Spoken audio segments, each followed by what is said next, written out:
Greetings and salutations, everybody. Welcome to the best damn movie-related show on the planet Earth, the John Campea Show.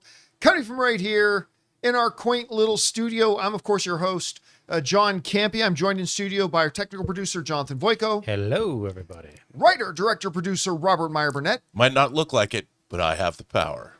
And most importantly, you guys are here. Thank you so much for being here, making our little show part of your day. And we do have a whole bunch of stuff to talk about. Talking about our favorite things in the world, movies and movie news and all that good stuff.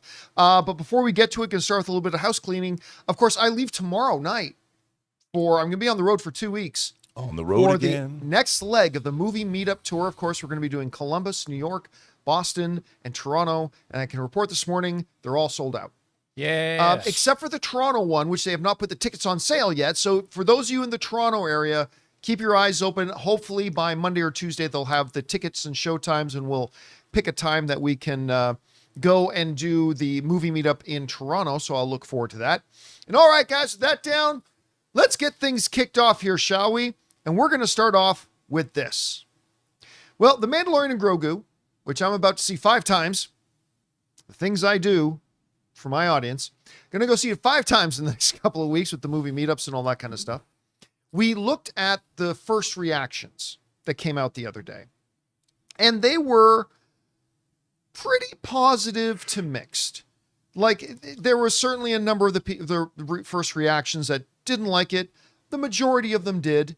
But, you know, it was right around, the way I put it, Rob, was that to me it was at the upper range of where I thought it would end up being, right? It would have been as low as the majority of people not liking it, although with Jon Favreau directing it, I never expected it to be total garbage.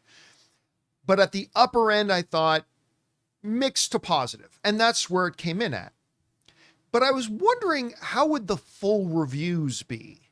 Because sometimes the full reviews come in much more negative than the initial reactions. And as it turns out, the full reviews, the review embargo for Mandalorian and Grogu dropped today. And it turns out they are exactly in line with what the first reactions were. Mostly positive, but pretty mixed. As of this recording, The Mandalorian and Grogu has a 61% on Rotten Tomatoes, which means, 61% of the critics liked it, 39% of the critics did not, and which is right around. And again, it's really in the middle there, because none of them are like proclaiming this is the greatest Star Wars ever. And it also appears that the people who didn't like it aren't saying this is total absolute crap. It's kind of lukewarm. Let's go over and take a look at some of the full reviews that have come out. Mark Kaiser for MovieWeb wrote, The Mandalorian and Grogu, divorced from unreasonable expectations, is a thoroughly satisfying and often thrilling addition to the Star Wars movie universe that desperately needs a boost. Alan Sennery writes, The Mandalorian and Grogu is pure popcorn entertainment, and that's enough for this Star Wars fan. NME wrote, It's an entertaining trip to a galaxy far, far away that proves there's still cinematic life in this universe. So that's 3 in a row of people who liked it. None of them gushing about it, but just saying, yeah, pretty entertaining. We liked it. Then we get some negative ones. The Playlist didn't like it. Said somewhere along the way, Star Wars started mistaking brand extension for imagination and fan service for feeling. If Favreau and Filoni are the new stewards of this franchise, then the once mighty galaxy probably has a bad feeling about its future. Not so good. Time Out didn't like it. They said, it's not a great look when CG-enhanced puppets are outperforming everyone in the lineup, delivering their lines like they turned up to set with a hangover every day. Mama's Geeky did not like it. Said, underwhelmed is an understatement. The Mandalorian and Grogu feels like a mashed up TV arc that belonged on Disney Plus rather than in IMAX. Our friend Jermaine Lucier did not like it. Said a Star Wars movie can be more than a movie. It can be a life-changing experience. Not every Star Wars movie is, and The Mandalorian and Grogu never had to be. But in the words of Yoda, it chose do not instead of do. It doesn't even try. Steven Silver didn't like it, said the storytelling is disjointed and the action sequences are subpar. The visual style is bland and uninteresting, and it doesn't really do anything creative or inventive with the established Star Wars lore. Geeks of Color liked it. They said there's plenty here to appease fans, but not enough to deliver that epic Star Wars feeling. Silver Screen Riot did not like it. They said the biggest problem with The Mandalorian and Grogu is not simply that it's boring, ugly, or dramatically inert. It's that it barely qualifies as a movie. It has the shape and style of content, not cinema. Flickfeast liked it. They said, although a generic premise fails to expand its horizons, Favreau pulls out the big guns to bring The Mandalorian to the big screen, and his emotional and action-packed efforts reiterate that Star Wars isn't just about the Jedi. Awards buzz. I liked it a lot. They said, there's nothing about this film that feels left over or like it's stretched out coda. Instead, it's a refreshingly light action adventure piece that makes this world its own and celebrates the best of it. And, that kind of, I like Alfonso. He wrote, there's no shortage of Star Wars level wow factor, from the slimy beast to the outer space dogfights to Ludwig Göransson's score, which is always good to hear. And that's basically, that gives you a really, I think, good sample size of what pretty much all of them are. A slight majority liked it. Very few of them seemed to passionately love it. A minority disliked it, but not a lot of them, to any of them, just thought it was like the worst thing you could possibly do this Saturday is to go see this. Like, they didn't seem to really hate it. It's right around where the reactions were. And one of the reviewers there, Rob, said, what was the words they used? They said you could expect worse, or, about as good as you can expect.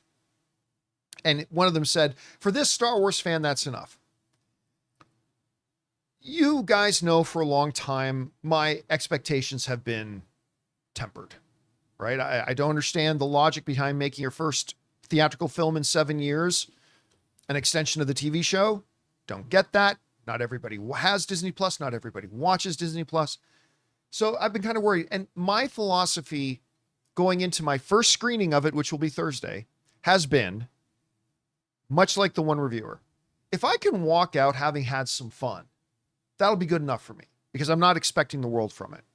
My expectations and my hopes and my enthusiasm for Starfighter, very different. Like, to me, Rob, in my head canon, Starfighter is the actual return of Star Wars to the big screen. This is just them taking a few episodes of a TV show and put it to the movie screen. Still, I think there's enough positive in there to give me enough hope that I have that there's a chance I'm going to come walking out of there going, you know what? If I can walk out of Mandalorian with the same sense that I walked out of Mortal Kombat 2 with, which was, you know what? I had fun. Was it the best thing? No. Was it kind of campy? Yes. Am I going to remember this movie? Probably not. But did I have fun watching it? And when I came out of Mortal Kombat 2, I was like, you know what? Yeah, I did. And if I can walk out of that with as low as my expectations have been with Mandalorian, and it sounds like maybe there's a chance, then I got to say I'm probably going to walk away kind of satisfied, because the bar has been middle for me. Anyway, Rob, these reviews to me sound like they're right along the lines of what we heard in the reactions. Does anything stand out to you? Is anything surprising to you? Were you expecting them more negative? Were you expecting them more positive? I don't know. What do you think?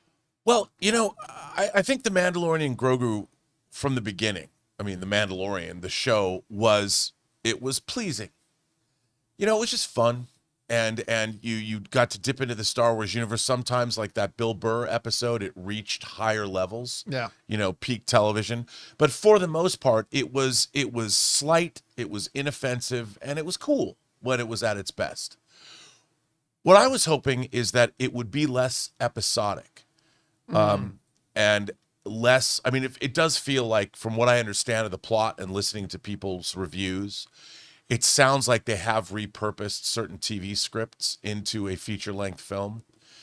And the one thing that I was hoping for, that I see that I'm not going to get, is I'd hoped that they were going to give us a single elevated movie that was less episodic and had one long adventure that really elevated the material and took it to the big screen in grand fashion. And, the nearest thing I can think about, and it's not a movie I think is perfect, but when they moved X-Files off TV onto the big screen with Fight the Future in what I think 98, the film felt very cinematic.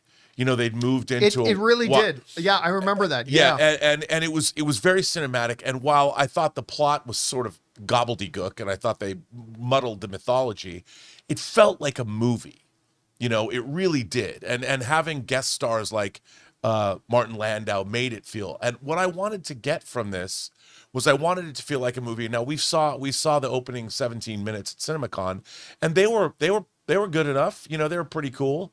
But I quite enjoyed the first 17 minutes. But myself. I've heard that that's the highlight of the film. Yeah, I've heard a number of people say that. What I wanted was, again, like I think I talked about it the other day. I was saying I would love to have had a singular adventure like a Raiders of the Lost Ark. I know that's a high bar, but a singular adventure that's not as episodic, that it's all sort of one piece, and that what we saw at the beginning would be like the going into the temple and getting the idol, but it would have introduced your villain. But that's, you know, I never believe in judging a movie about what it's not. You have to judge a movie by what it is. So I'm going to reserve judgment till I see it on. I have tickets to see it Friday, so I will know then. Yeah, I'm gonna go to see it in Las Vegas on Thursday while we're there. And you know, I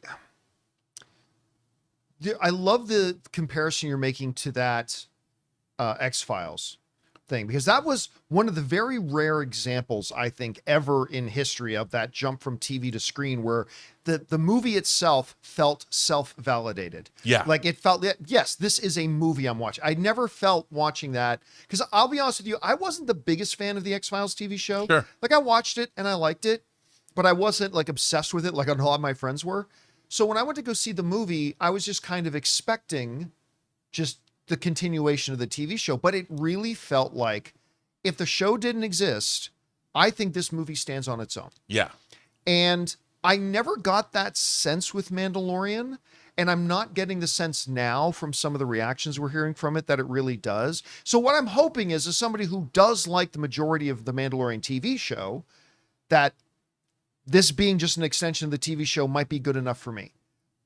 Again, I maybe I have to change my mind about this or change my tune after I see it. But for now, I will say I am still of the belief that making your first Star Wars movie on the big screen in 7 years just simply a rehash of the TV show, I still think that's a mistake. And but one last thing, like I know the Hutts play a big role in this, but this was an opportunity to create some new mythology for the Star Wars universe. Even though we have the Mandalorian and he's going after the Imperial, what's left of the Empire, introducing a new big bad is, I think, something that could have been really interesting. Rather than a Jabba spinoff. Yeah, absolutely. And I there's so many different aliens that are possible in the Star Wars universe. I would have thought, you know, I guess going with the Hutts is fan service. Well, I mean, okay, I'll give them this for credit. Okay, I'll if I'm gonna try to be fair, in all of Star Wars lore, the Hutts are a major player. Like really, the Hutts are a major player. So I can get that, but let's call it what it is. This was meant to have another version of Jabba on the screen. Sure. And by the way, some people in the live chat, I see them talking about in here. I was mentioning X-Files was a great one. Maybe the best example of moving something from the television screen to the movie screen, Firefly. I saw Serenity, the movie. Good, another one. Before I saw Firefly. I had never even seen Firefly yet when Serenity came out, and I went to go see Serenity, and honestly, it's still one of my favorite sci-fi films in the last 20 years. Kind of blows some things for characters, though, later, like when you go back to the series. Yes. I was like, oh, that's who Preacher is. I did this similar thing. I watched Fire Walk with Me before I ever watched. Before you watched that. I'm like, well, I guess I know. But Fire Walk with Me, if you watch it after, that's another great example of a show going from television to the movie screen. Yeah, so anyway, guys, question is for you. The reviews are pretty good for the new Mandalorian and Grogu. They do sit definitively positive, but also definitively mixed. It's right around kind of where the first reactions kind of made it look like it would come in. What are you thinking about this? I'm still planning on, well, I got to see it 5 times, but even if I wasn't, I would be still going opening day because of Star Wars, damn it, and I do like Mandalorian. How are you guys feeling about it? Whatever you guys think, jump down to the comments section below and let us know your thoughts. All right, guys. With that down, let's move on to this, shall we? Speaking of the Mandalorian, my wife and I like a lot of married couples, we like to send and share Instagram reels back and forth to each other that we like. And of course, we came across this one Instagram reel, like this one here, where a bunch of fans were at Disneyland and they were at Galaxy's Edge. And as they were going through what looked like the Millennium Falcon, there's a Mandalorian character stand there. The Mandalorian takes off his helmet, and lo and behold, it's Papa Pedro Pascal himself, the internet's pappy. And all the fans go crazy, and, Disney's official Star Wars account puts it up with a video of it, and they write, Pedro Pascal creates us the surprise of a lifetime at Star Wars Galaxy's Edge at Disneyland. We all saw it, went around. I watched that video. The crowd of people walk around, and there's the Mandalorian, takes off his helmet. It's Pedro Pascal. One problem. It was staged. I mean, sort of. The photo looks staged to me. I mean, there's an example of the people freaking out when they saw it. It was staged. Again, staged asterisks. Let's actually read what the Hollywood Reporter article says. It seemed like one of those perfectly executed viral marketing moments that Disney does so well. Pedro Pascal, disguised as his Mandalorian character, surprises a group of unsuspecting tourists at Disneyland as they were about to board the Millennium Falcon Smuggler's Run ride. I love that ride, by the way, I gotta say. In the viral clip released Sunday, which you can see below, Pascal removes his helmet and the tourists go wild, cheering with shock and excitement and at unexpectedly seeing the Mandalorian and Grogu actor. Disney's Instagram caption read, Pedro Pascal creates the surprise of a lifetime at Star Wars Galaxy Edge at Disneyland. Except the jaw-dropped tourists weren't exactly a random group. As quickly spotted by online sleuths, the people consisted of Star Wars bloggers, influencers, and fan creators. The revelation has led to some backlash against the studio, which has leaned heavily on influencers in recent years to generate hype ahead of releases. One fan site wrote, the backlash surrounding the Pedro Pascal Disneyland stunt taps directly into a growing problem for Disney. Audiences no longer trust the company's marketing. Now, to be fair, before I go in on it, to be fair, number one, it was not staged in the sense that the group knew that the Mandalorian's about to take off his helmet as Pedro Pascal. That was not the case. To be fair, number two, Disney allowed those influencers to post about it immediately, identifying themselves that, yeah, that was me. I was there. This was a shocking, wild experience. So it was never like Disney did anything to try to hide that fact. But the reality is, again, when you look at this post here, and they caption Pedro Pascal creates a surprise of a lifetime, and you watch the video, it is clearly trying to imply that this is just a random group of fans coming through and being shocked and surprised by Pedro Pascal. And here's the sad thing about it, or the ironic thing, depending on how you want to look at it. Had they put up the exact same video, but as the group of people are walking around the corner, if they had literally put a little caption down at the bottom says, Star Wars invited some of the most preeminent Star Wars fans online and influencers online to come and tour Smuggler's Run, and we had a surprise for them. Yeah. Done. It would have been just as effective. Yeah. It would have been just as effective. And to be fair, Disney never said this totally random group of average people. They never said that, granted. But had they had this exact same video with the exact same people and simply had a little caption saying, hey, we had some special guests of Star Wars influencers online, but they had no idea what they were about to experience. And then he takes the helmet off and it's Pedro Pascal. And listen, I have no doubt. See the reaction on their faces? Yeah. I have no doubt that's legitimate. The guy in the background is like, wait, is that really him? Yeah. I have no doubt in my mind that is a completely authentic reaction.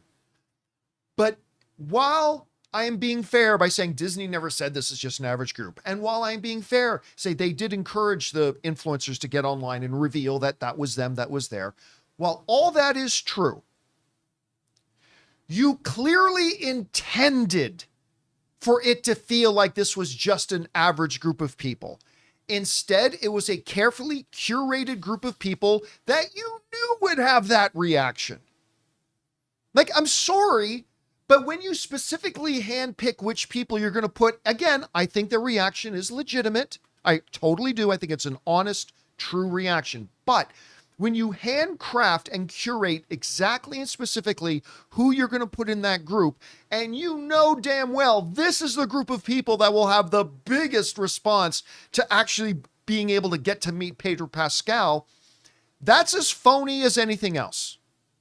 Again, I do want to give them credit. It's not like they lied about anything. Totally give them credit for that. But what your intention here is clear. And you didn't even need to do it to get the same reaction or the same response or enjoy the same benefits. Now, look, before I tossed out going to any press stuff or anything like that, and, you know, my motto for the last number of years has been fuck Disney. But that being said, to be fair, you know, I have never had, well, I had several negative experiences with Disney, but never a negative experience where it's like they ever tried to influence or sway my opinion on something of theirs or how I presented my opinion on something of theirs. Even when I came out of the world premiere, I was at the Chinese theater for the world premiere of Star Wars: The Rise of Skywalker. And from the after party, I recorded a video saying, this isn't it, folks. They never once stopped inviting me. They've never have. Okay. I'm just trying to be fair here. Never once did I ever feel in any circumstance that Disney or Warner Brothers for that matter, or Paramount for that matter, ever once tried to influence me to give something a positive reaction. They always just encouraged me to be honest. And that's why I think when I look at this video with that group of people, I have very little doubt that they had no idea that Pedro Pascal was under the mask. No, but nonetheless, by doing something like this that you did not need to do, you reinforce the idea that you aren't honest with your marketing. Even if, generally speaking, Disney is honest with their marketing, there's a perception out there that they aren't. And by doing something as dumbass as this, all you do is reinforce that perception. It was unnecessary. It didn't have to happen. And quite frankly, it was dishonest to your audience because while you never straight up lied, you made it seem like it was something other than what it really was. And I think, look, I don't know if I've ever on this show called for somebody's job because that's a harsh thing. Somebody needs to be fired over this. Like somebody straight up needs to lose their job over this. This was unacceptable and unnecessary and quite frankly, way beneath them. And listen, Disney, you guys have a brand new CEO. Time for you to show the world that you're going to be dead serious about regaining Star Wars's place amongst the most celebrated IP, but also doing it with integrity. But anyway, Rob, you saw this thing. So a couple of questions to you. What was your first reaction to it when you first saw the video itself? Because I thought it was great when I first saw it. And does any of this surprise you? And what do you think about this? Well, to quote James T. Kirk from Star Trek IV: The Voyage Home, double dumbass on them. Yeah.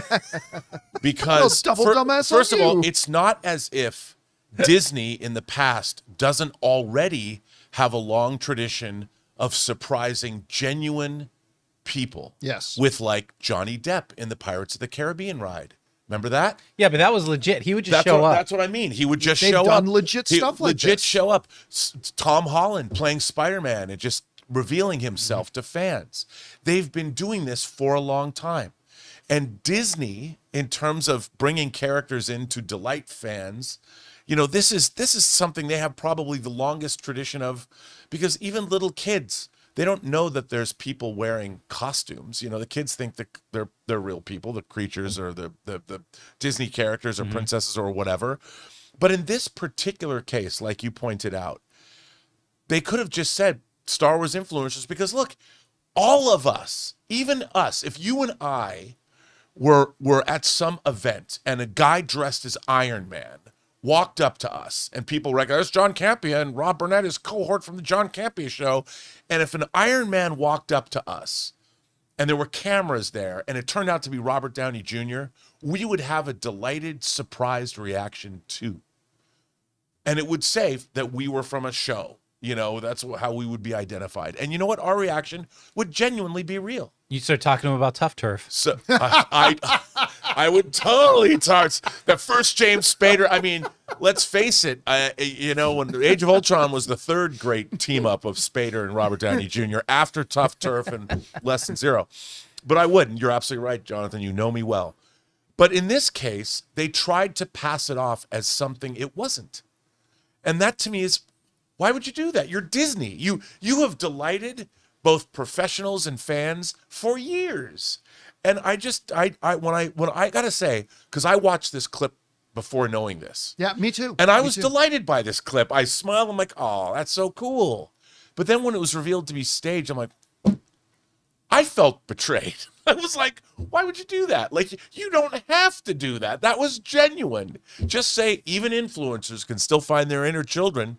By the way, So I want to go address ahead. this quick. There are a few people in the live chat who are thinking extremely short-sightedly. There are a few people in the live chat who are going, it's not like when I said, I think someone needs to be fired for this, saying, well, it's not that big of a deal. So they did. Guys, you're thinking small picture.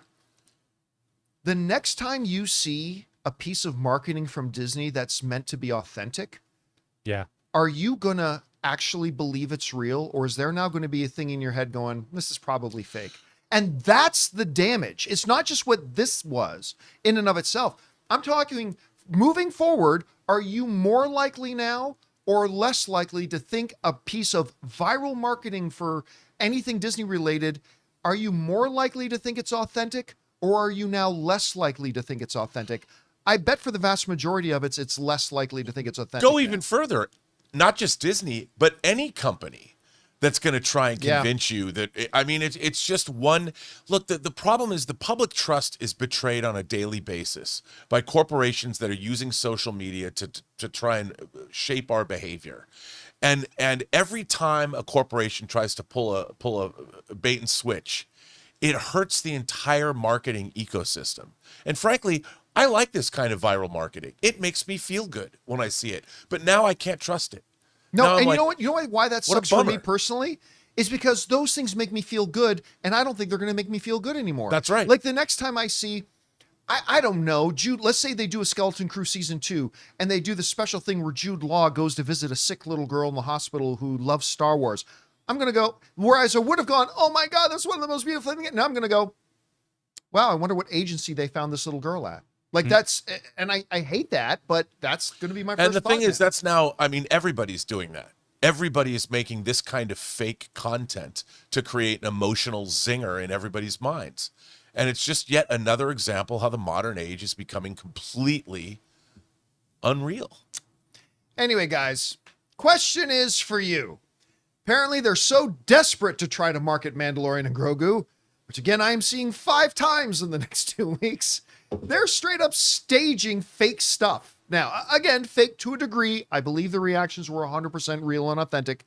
But anyway, whatever you guys thought about that, jump down to the comments section below and let us know your thoughts. All right, guys. With that down, let's move on to this. You know, whenever you look at the list of the highest grossing films of all time, you are also, by extension, kind of, you know, in a backdoor kind of way, looking at a list of the most expensive films ever made of all time. And of course, right up there near the top of that is the Avatar films. The Avatar movies do 2 things. One, they cost a lot of money to make. And number 2, they take a long ass time to make. Like, we wait a long time for new Avatar movies. Well, after the results of Avatar Fire and Ash, which, by the way, easily cleared the $1 billion club, there was some questions about whether or not they would even move forward with 4 and 5. Now, James Cameron is saying, yep, he's still doing 4 and 5, but now he's saying, I'm going to make them twice as fast, and I'm going to make them for 2/3 the cost. This is what comes to us from the folks over at Coming Soon. James Cameron says Avatar 4 and 5 will cost less money and time to make. James Cameron says he wants future Avatar movies to be produced faster and more efficiently as work continues on Avatar 4 and Avatar 5. Speaking on the Empire Film Podcast, The filmmaker explained that the scale and production demands of the franchise have become extremely costly and time-consuming, prompting his team to explore new methods for the next movies. You know, I'll be doing some writing. I've got a number of projects that I'm cooking, Cameron said during the interview. The filmmaker then confirmed that work on Avatar 4 and Avatar 5 remains ongoing, while the team evaluates ways to make future productions more manageable. And Avatar 4 and 5 are still floating out there. We're going to be looking at some new technologies to try to do them more efficiently, he said. He went on to say, the quote, "We're going to make them twice as fast at 2/3 the cost," which is, of course, something that all the Disney executives love hearing. And look, I am like everybody else, that I completely agree. Make it right. If you got to take your time to make it right, make it right. But, you know, movies costing $300 million and taking 4 years to make, you just can't do that today. That's just not something you can do. And you have to be a lot more careful with how you go about it. And the reality is, James Cameron, a good Canadian kid, by the way, has always been at the forefront of developing new technologies. Well, he should be for kind of pushing technologies that will help him actually make these things faster. And the faster you make something, the less expensive it's going to be, because you're paying 1,000 people every day you're making that movie a lot of money. So every day that you're not shooting something, you're saving $500,000, maybe more. So look, I completely do believe, I was starting to wonder, honestly, Rob, I was starting to wonder if whether or not we would even get an Avatar 4 and 5. But when you're talking about a guaranteed $1 billion film, it's hard to convince a studio not to make it. So I think what James Cameron here is saying makes sense. And as technology advances, Rob, they should be able to make it faster. Yeah. And making it faster automatically will make it less expensive. So I do like the fact that he's kind of, whereas some filmmakers, I'm looking at Guillermo del Toro, who I love and adore, but I remember like him talking about maybe making Hellboy 3. I still remember the interview. He said, well, yeah, but to make Hellboy 3, I want like a $200 million budget and I want all this stuff. And they're like, you can't have a $200 million budget to make a Hellboy movie. Are you crazy? It's good to see James Cameron saying cheaper, faster, but try to maintain all the quality. Anyway, Rob, you read his comments. Like, which of his comments are standing out to you, and what do you take away from this? Well, first of all, I think they're all pretty good. I mean, he's being responsible. And one of the things we talked about, I know that Avatar, Fire and Ash, one of the problems they had, they delayed that movie a year. And a lot of that just came down to, we talked about this before, render time. Yeah. You know, when you're making these movies at higher frame rates and you're making them in 3D, and admittedly, it's the best 3D that's ever been done in the history of cinema, it just takes longer. And when it comes to render time, you can only go as fast as the technology will allow. So I would imagine as faster render times become more of a reality, it'll take less time, which is a good thing. And then also, you know, James Cameron is probably a perfectionist when it comes to these things, and he can probably take less time. And he can also conceive the films to have less, say, involved, call them set pieces, make it so maybe the productions themselves can be scaled back a little. So I think that's a great thing to do. And, you know, to be honest, even though people can talk about, well, you know, Avatar 3 only made $1.5 billion. I mean, clearly, I love the word "only" is in there. Yeah, I know. The thing is, though, I think this Avatar franchise, I would really like to see where he's taking it. You know, and if they do, he's talked about going to Earth, and if it does end with like the Awa of Earth having died out long ago because of, and somehow you could bring a little Pandora back to Earth and re-energize our own ecology. I think that's a great message. I'd like to see that ending. I would like to see him finish his story. So I'm all for it, man. I think good for James Cameron for thinking this way. I'd like to see some, you know what, John? I would love to see James Cameron return and make a kick-ass action film, not like True Lies, but with that same kind of action, somewhere between True Lies and Terminator 2, and give us that James Cameron of old. That would be a holiday for him. You know, he would just be like, I don't have to render all these graphics. Yeah, It's just I mean, humans talking. I mean, give me an action comedy. Give me a buddy comedy. He you could know, do that I in his mean, sleep at that point. I just want to see that. I miss that. Yeah. Hell, if he came out and said, I'm making True Lies 2, I'd be like, Bravo. Bring Did you back know Jamie that Lee Curtis and bring True back. Lies is my all-time favorite action film. Yeah. Come on, dude. My You number can bring one back all-time- Arnold oh. and Jamie Lee Curtis today. You know, they're grandparents now. I will. Eliza Dushku is their granddaughter. So, I mean, they should have grandkids. I will say beyond the scope of this franchise and beyond the scope of what Disney wants to make profit off of this. Excuse me, there's a larger question here, because what he's doing is he's gone to the forefront of this technology. And if he can show that you can make it for a third less and continually bring that down and for less time, other studios are going to look at that for the future of cinema and say, this is something now we can think about emulating for this movie. I mean, we've talked about, and we've said this movie deserves to be remade more than anything, is The Last Starfighter.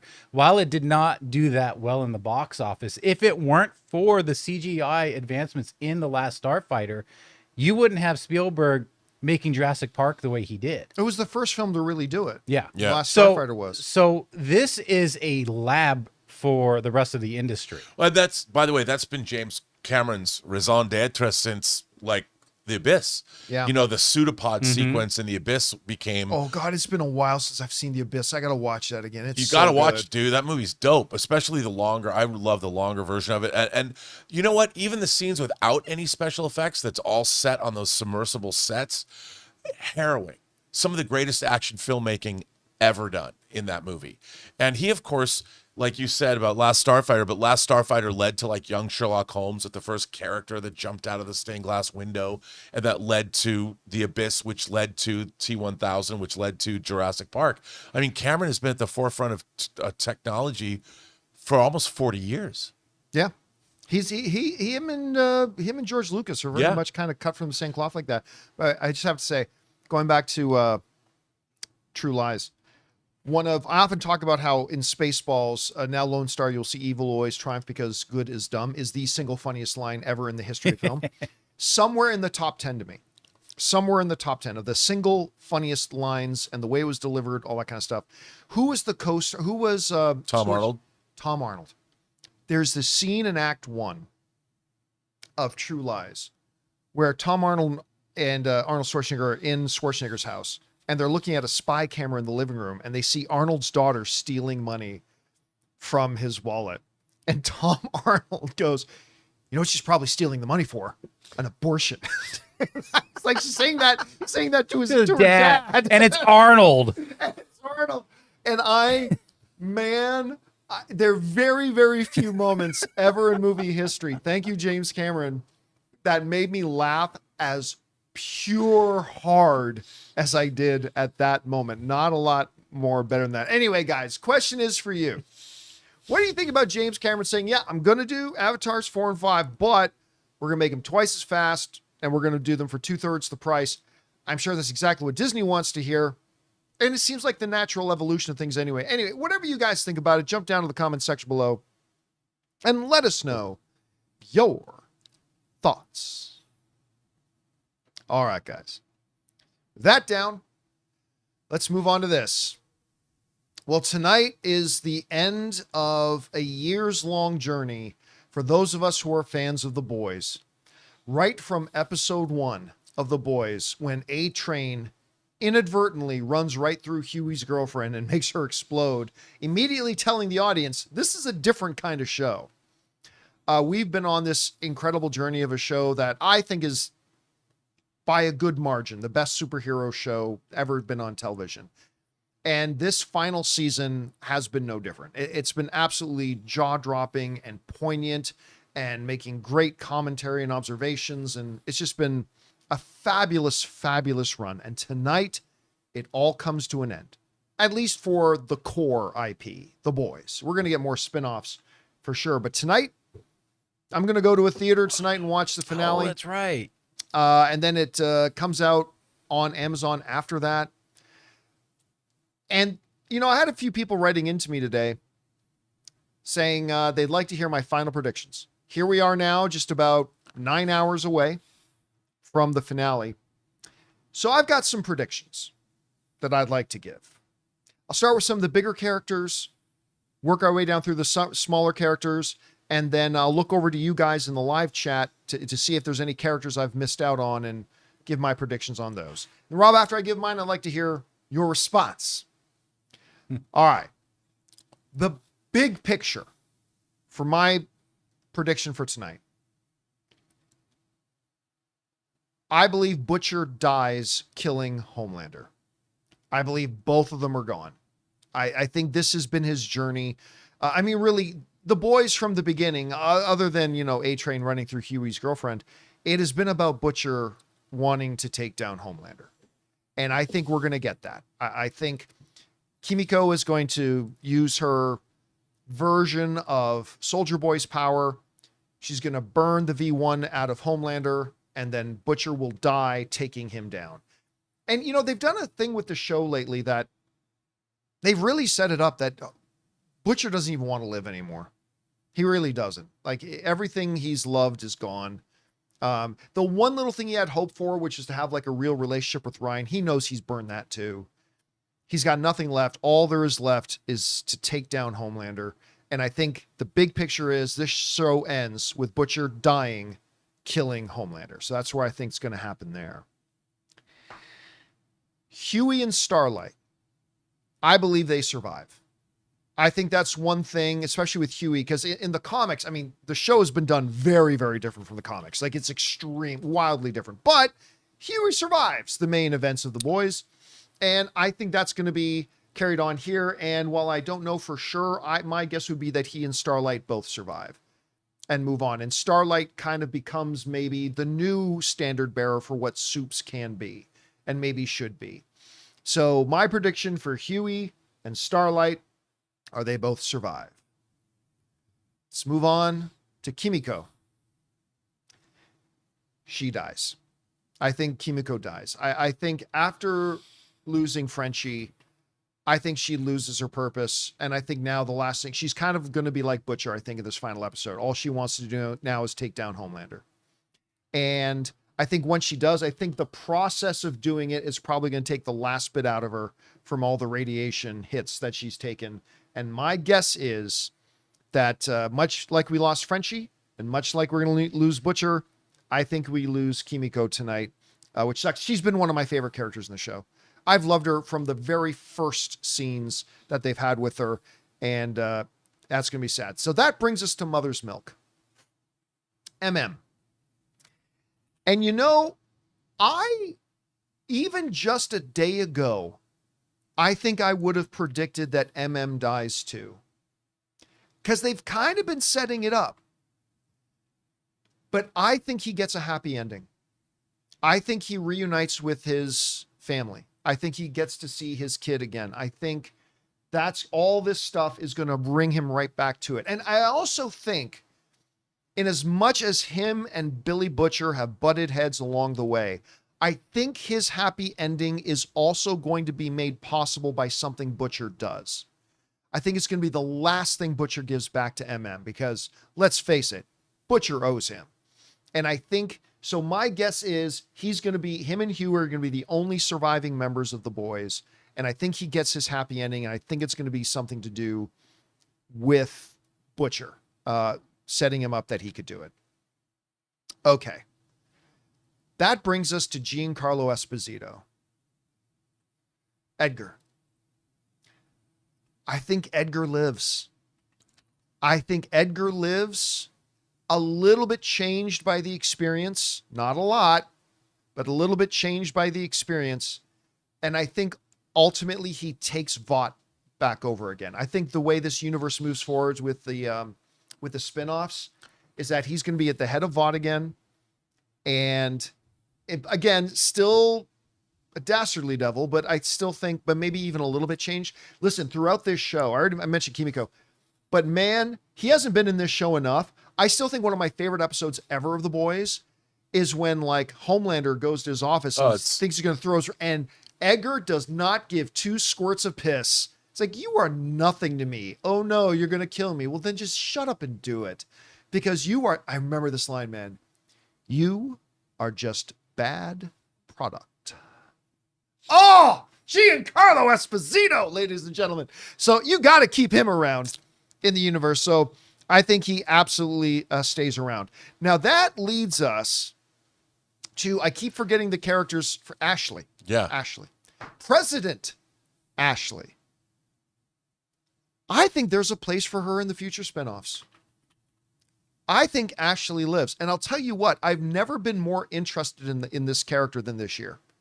I've always found her to be sometimes mildly entertaining little an inconsequential side character. But I've actually found that this year I've come to actually kind of appreciate the character more. So I actually think she ends up living because I do think they have a place for her moving forward. All right, let's talk for a second then about Sister Sage, who, kind of like Ashley, this season has become much more interesting. Plus, I love the actress. Oh, she's so good. She's so good in the role. Like everything about her, like from the way she self-lobotomizes and all that kind of stuff. I really like the character. Now, much like Mother's Milk, my mind has changed from yesterday to today. Yesterday, I would have said, oh, she dies. I think Homelander, they're going to give Homelander one or two more key kills, I think, in the finale. And Sister Sage is going to be one of them. But you know what? I've changed my mind. I think this series, one of the last things in the series, they're going to get to the end, and it's going to be a bit of a montage of where everybody is now. And I think in that little montage, we're going to see Sister Sage in her own little, that little getaway fortress she wanted to have, the little cabin in the woods off on her own, total peace and quiet, nobody else around. Whether she deserves that or not, that's a different story. But I have a feeling they're going to give her that at the end. They've set that up way too well about this thing about what she wants to have at her bunker. And I think she's going to get that. So that's where we'll go with that. Am I missing anybody? Oh, who's the new preacher dude? Father, or whatever his name is. Oh, that dude's going to die. Oh, he's way out of it. I think Starlink. Starlink, Elon Musk is going to know. I think Starlight is going to take his ass out. I think Starlight completely. Yeah, he's a bad guy. Oh, Father is his name. Oh, Yeah. Father. I think this is what I call the perfect representation of Republican Christianity. Pretty sure I've seen that in the White House. Yeah, I think Starlight is absolutely going to take this guy out. So I think he's not long for this world. And they have history. Oh yeah, that's part of the drama of that. There's history there, right? Yeah. So that brings us to one of the core characters of the show. Sometimes he's been more prominent in the stories. Sometimes he's more background in the stories. But the Deep. The Deep, who now finds himself in a place where he can't even go back in the ocean now, thanks to Samuel L. Jackson. By the way, that scene was great with Samuel L. Jackson. Come on in the water, man. That was so good. I unironically think he lives, actually. And I think that little montage at the end we're talking about, I think he's going to live in misery. I don't think there's any redemption arc for him. He ate his friend, the octopus. Ever since that moment, I wanted him dead. Oh, yeah. I mean, he's gone way over the edge. I mean, obviously, right from season 1, he's been a despicable prick. Yeah. But there were opportunities along the line where he could have had an A-Train-like redemption arc, an enlightenment, a Paul on the road to Damascus, for anybody who knows their Sunday Bible stories, a kind of a Paul on the road to Damascus. They set up moments where he could have had something like that, but they just decided instead to keep taking him further and further down this despicable road. And I think instead of getting wiped out, I actually think he has to live with it now. And I think he's going to live in perpetual misery. But that's my guess there with that. Some people are asking about Maeve. I think we already got Maeve's goodbye. Maeve got her powers burned out by Soldier Boy and left the life and went off to live her happily ever after. Although we might see her in some montage. I wouldn't be against that because she's such an important character of the show as a whole until, she left it. By the way, Queen Maeve was a role very nearly got by our own Aaron Cummings. Aaron got close to getting that role. And she would have been an amazing Queen Maeve. But I don't think we're going to visit Maeve again. Soldier Boy, we're not going to visit again. I think Kripke has already confirmed that Soldier Boy's not even in the finale. I think he'll get busted out of the cryo chamber again later on in one of the spinoffs. So I don't think we're going to see Soldier Boy. And that leaves the last one, Ryan. I don't think we see Ryan in most of the episode until that final montage at the end.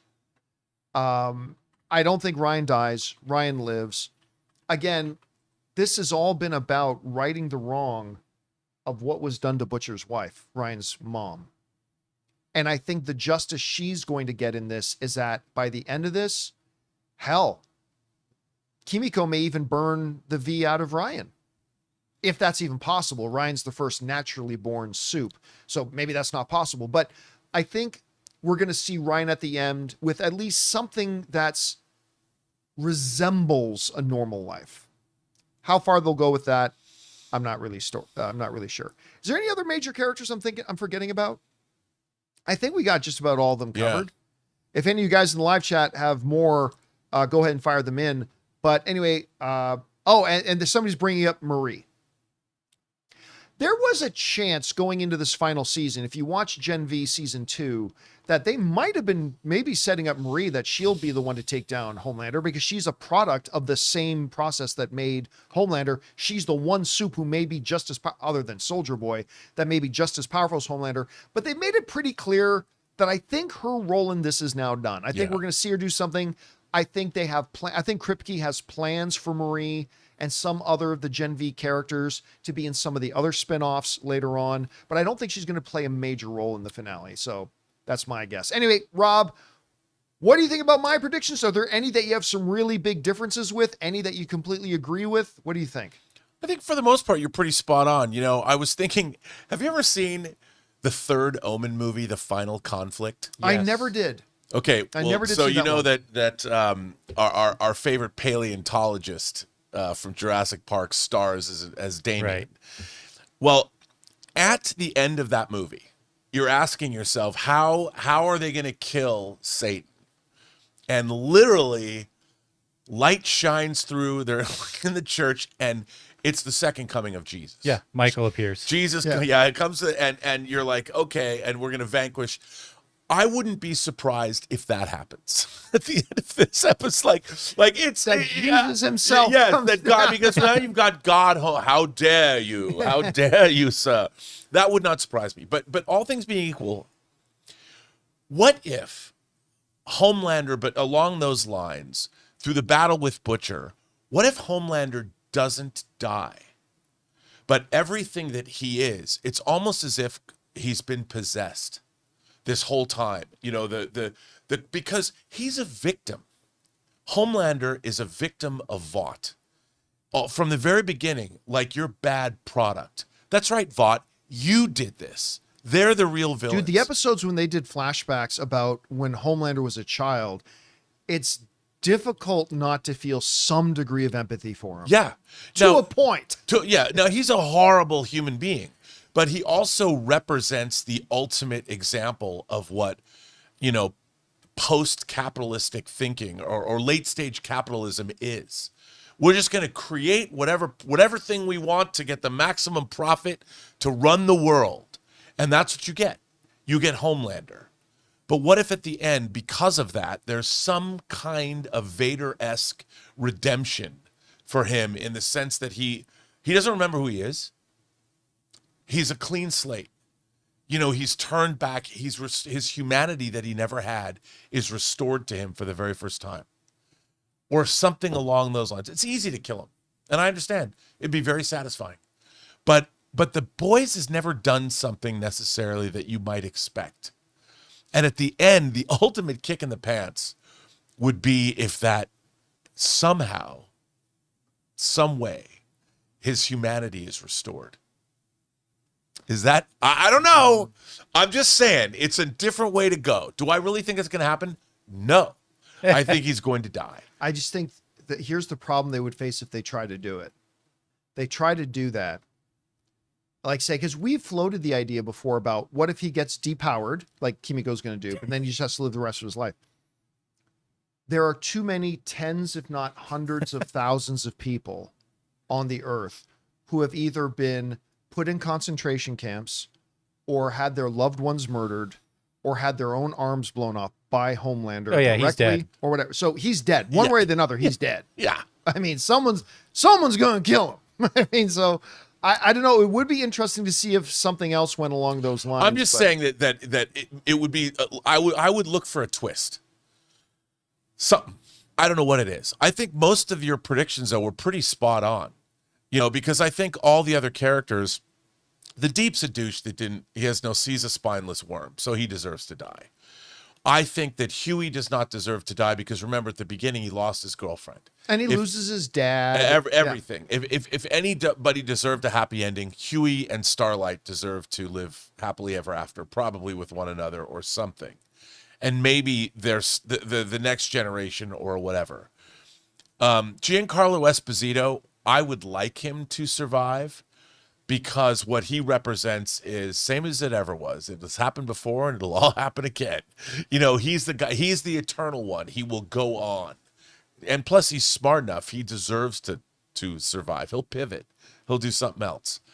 But I think your other predictions are pretty good. I think Kamiko has to die because Frenchie died, and although she's also been a horrible victim, from her childhood through the show, everything, everything's been taken from her brother, her everything. Everything. So it wouldn't surprise me if they give her a happy ending, but also she goes out in a blaze of glory. And then, of course, like you said, Butcher doesn't want to live anymore. But I think there'll be I would like to think he and Ryan deserve some kind of. But deserve and get are sometimes two different things. I know, but it just seems to me that, again, Butcher is a man who's lost everything as well. And I would like to think, but it's not really the boys. Do people get their just desserts? So I think it's one consideration we haven't even thrown out there yet. Homelander wins. We haven't even considered that at this point. Now, of course, the likelihood of that is very the low. Darkest timeline. But if they really wanted to subvert expectations, straight up Homelander wins. Maybe slightly weakened, maybe the V1 gets taken out of him, but he's still Homelander after all that, and then Homelander is still a presence moving forward. Like, I think after 5 seasons, it's time to move on from Homelander. But I mean, is it possible? What would you give the over-under number of, by the end of the Boys finale, straight up Homelander wins? Well, conventional wisdom would say Homelander's got to die, but this is the Boys. So I'm gonna say 10%. 10% Homelander doesn't die. Interesting. All right. Well, I'm looking forward to see. I will, of course, give my out of theater reaction tonight, coming out of the Boys finale. Anyway, guys, question is for you. What do you think about this? Do you have any? You only got about 8.5 hours left to give some hot takes and reactions. What do you think is going to happen? What are your final predictions for the finale of The Boys tonight? Whatever you guys think, jump down to the comment section below and let us know your thoughts. All right, guys. With that down, the first reactions coming out of the world premiere of Masters of the Universe are now here, and they're way better than the Mandalorian first reactions were, and way better than I think most of us expected. We're going to talk about that in just a minute, but before we do, we're going to take a quick second and thank the sponsor of today's episode of the John Campea Show, our friends at Pocket Hose.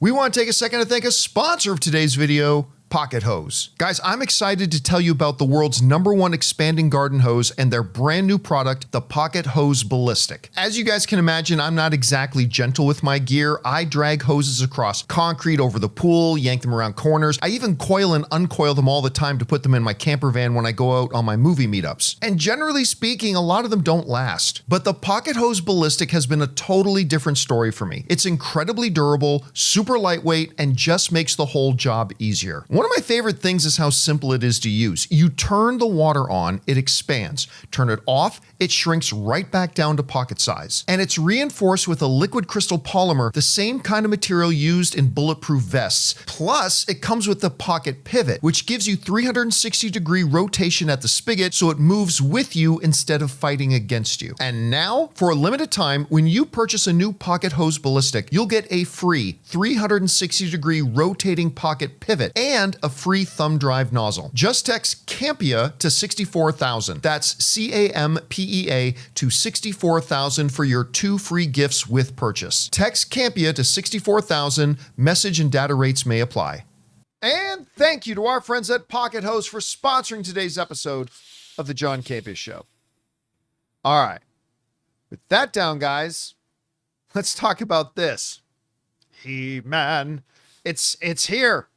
It's here. The world premiere of Masters of the Universe. The movie should have been called He-Man, but whatever. Masters of the Universe has happened. And by the way, at the world premiere, they did something so cool. Little thing, but awesome thing.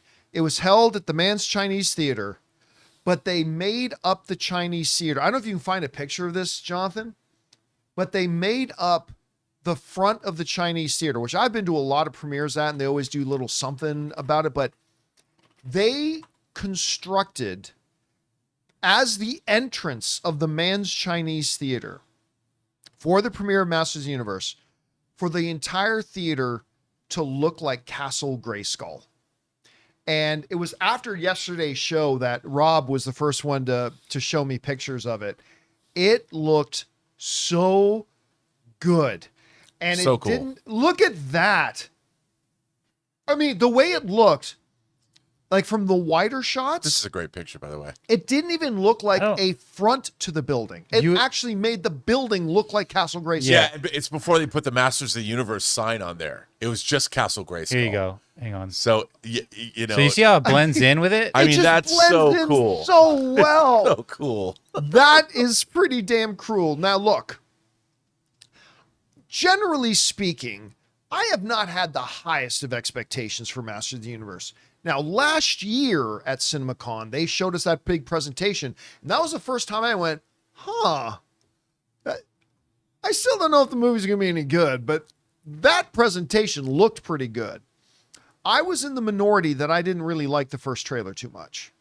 You know, I was actually surprised when I heard from a lot of people, like when I said I didn't like the trailer, and I heard from a lot of you guys saying, John, you're crazy. That trailer was awesome. I'm like, okay, I'm glad you guys liked it. I didn't think it was all that good. But, you know, then they showed us some more footage at this year's CinemaCon. I thought that looked pretty fun. And by the way, the bottom line is, it is Travis Knight, Yep. the director of Kubo and the Two Strings, the director of the best live action Transformers movie, the director of that new Leica movie. What's it called? Wilderness? I don't know. Guys in the live chat. I think you're right. Hang on. Oh, by the way, I was late to the trailer. I didn't see the trailer till it came out days afterwards, which is why we haven't talked about it on the show because it's too late. But Wildwood, people in the live chat are saying it's Wildwood.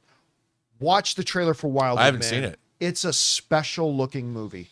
It looks like it's going to be like right up there with Kubo and the Two Strings. It looks really good. Anyway, so there are reasons to believe that maybe it could be good, but my expectations have been tempered. Well, the first reactions are now out for Masters of the Universe. And while they are not perfect, they're plenty good.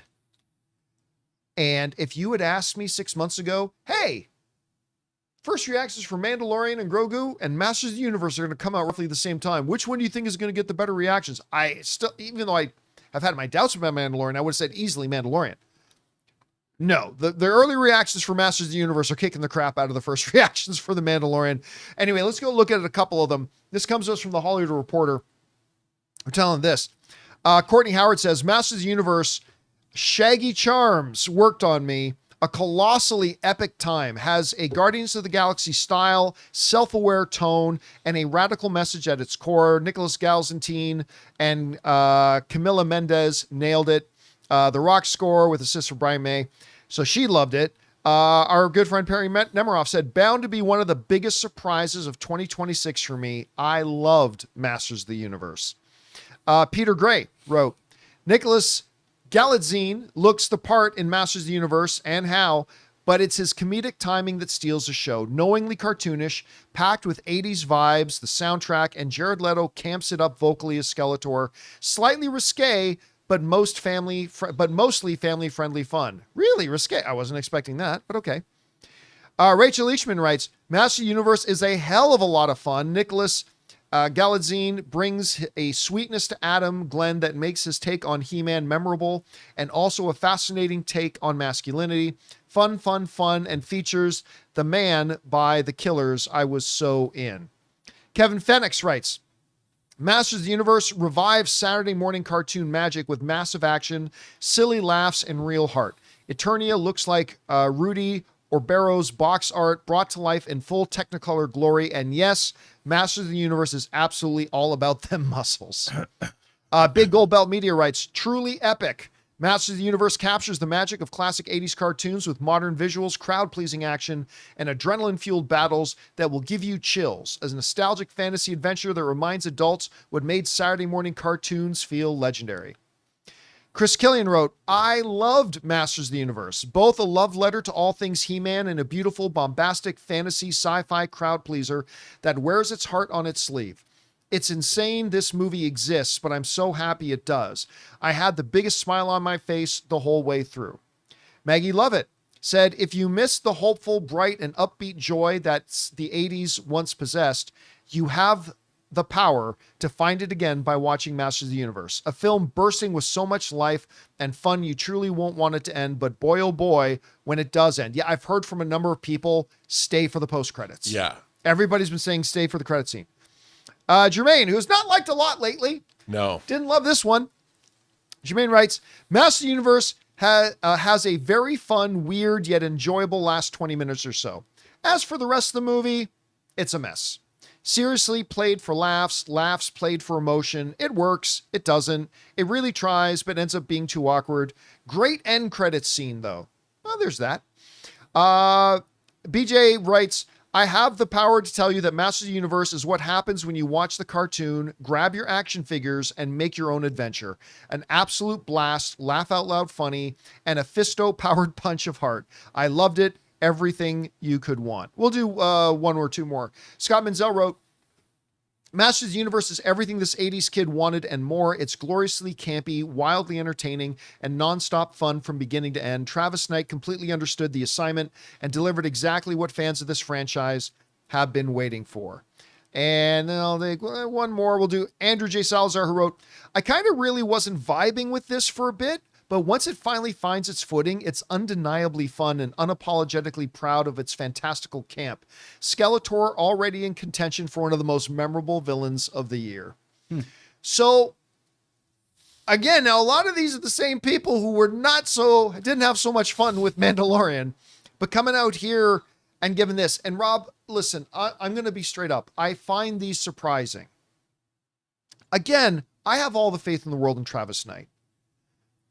But I also know that translating a He-Man movie into live action today is a very tall order because everybody wants something different from He-Man. A lot of people with the nostalgia want it to be just like the 80s cartoon. Some people want it, like there's a friend of mine who's a pundit who really feels it should be more serious in tone, like Lord of the Rings meets Star Wars, which kind of sounds cool to me. Yeah. But, or is it something in between? I have not loved the marketing. I think the marketing overall has been okay. Like there was a trailer I thought was all right. There was a trailer I didn't think was all right, whatever. I'm certainly in the marketing, not seeing a movie that I think I'll love. But, I'm hearing from a number, and I talked to somebody who watched the film and they said, John, I think you're really going to like it. And so I'm going to straight up tell you, I'm really surprised to hear these reactions. I don't know that it's going to translate into a big opening weekend at the box office, but am I going to have fun at this?